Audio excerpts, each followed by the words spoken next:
I like this kid, Edward Vasquez, man. He talking cash money shit after the fight. Hey, man, them fellas came to Monaco. They fought in front of all these people in they tuxedos, bow ties. The women in their ballroom dresses. Hey, man, this is a great experience. I'm sure he'll never forget it. And he put up a damn hell of a fight, calf front. Let's get into it, man. IBF strap on the line, 130-pound division. Joe Cordina is a belt holder with the IBF strap, two-time champion at this weight class. He's fighting this guy, Edward Vasquez. Now, both of these guys don't have, what do you call it? They don't got even 20 fights. I mean, they still in their teens as far as how many fights they've had. So they're not world level class operators. Although Joe Cordina, I do rate the guy. I think he's a good fighter. I wasn't too familiar with the Edward Vasquez kid, but the kid came on and he tried to steal the straps. You know what I mean? He tried to steal the straps. He tried to get it, but unfortunately for him, the judges ain't see it that way. Now this was a fight where some of the rounds were close. I thought Joe Cordina had the tighter defense. You know what I mean? The other guy was pretty active, throwing punches in bunches as far as Edward Vasquez. Joe Cordina, I thought he handled himself well when he was put under pressure. A whole lot of pressure. You know what I'm saying? He was catching punches. He was throwing his left hooks to the body. You know what I'm saying? His 1-2 was crisp. You know what I mean? I think that's his best punch. I think that's his signature look, the 1-2. Even though he faced some adversity, I thought he did enough to win this fight, you know what I mean? And I thought it wasn't as close as the judges or the commentary was talking, you know what I mean? Edward Vasquez, he didn't win the championship rounds. And to me, if he won the championship rounds, then I could see him winning this fight or at least maybe a draw. But I thought Joe Cordina did enough to win this fight. Thought he had the better footwork, fighting the ring generalship. He'd fight with his back on the ropes, but then he'd go toe to toe. And when they were toe to toe in the center of the ring, I thought Joe Cordina was winning those battles and those matchups in the trenches. You know what I mean? Not so much inside fighting, but he dictated the range. You know what I'm saying? Especially when they was fighting toe to toe. The guy was getting caught more, even though he was throwing more punches. Vasquez, I thought Joe Cordina defense and the counter punching. I thought he did enough to win this fight, man. And I had this fight 7 rounds to 5, maybe even 8 rounds to 4. Because the first half of the fight, I had at least the first 4, 5 rounds. I'd only given Joe Vasquez round two. Yeah, I mean, so going into the 6th round, I had it 4-2. Yeah, I mean, so he did a lot of work in the second half, but the championship rounds is where Joe Cordina put his foot on the gas pedal to the metal, and he did enough to win this fight. You know what I mean? Now the judges, one judge had it 114, a draw. I couldn't believe that one. And 2 judges had it 8 rounds to 4, 116, 112 in favor of Joe Cordina. Well, Vasquez, he put on a good show.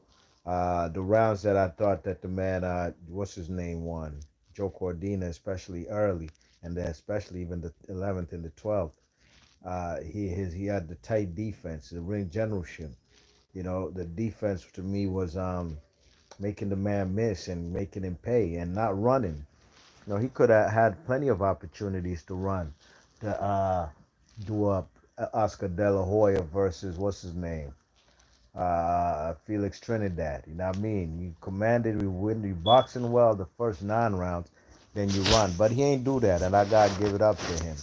You know what I'm saying? Because if he did do that, he more than likely wouldn't be retaining his world titles tonight, or his world title, the IBF strap. So let's talk about it. The weight class, 130-pound division. Uh, who do we have in that division? We do have Hector Garcia, the Dominican guy who fought Tank Davis in Washington, D.C. earlier this year, January of 2023. He still holds the IBF strap at 130. No, is it? Hold on. Is he the IBF? What's Joe Cordina? Is Joe Cordina IBF? Oh, I think that guy Vasquez. That guy's the WBA. That's right, because he beat Roger Gutierrez for that strap. Hector Garcia, he holds a WBA strap.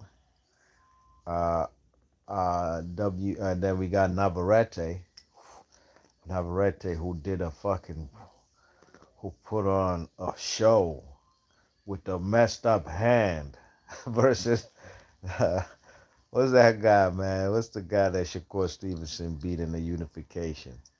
The guy who was with Cannoli's trainer and the guy who's popped dirty for steroids. Y'all know who I'm talking about. Well, he's irrelevant now because Navarrete beat the shit out of him. So Navarrete holds himself to WBO, 130-pound strap, and WBC. I'm going all off the top of the head. I ain't looking at no box rec or no ring magazine. Who's WBC 130?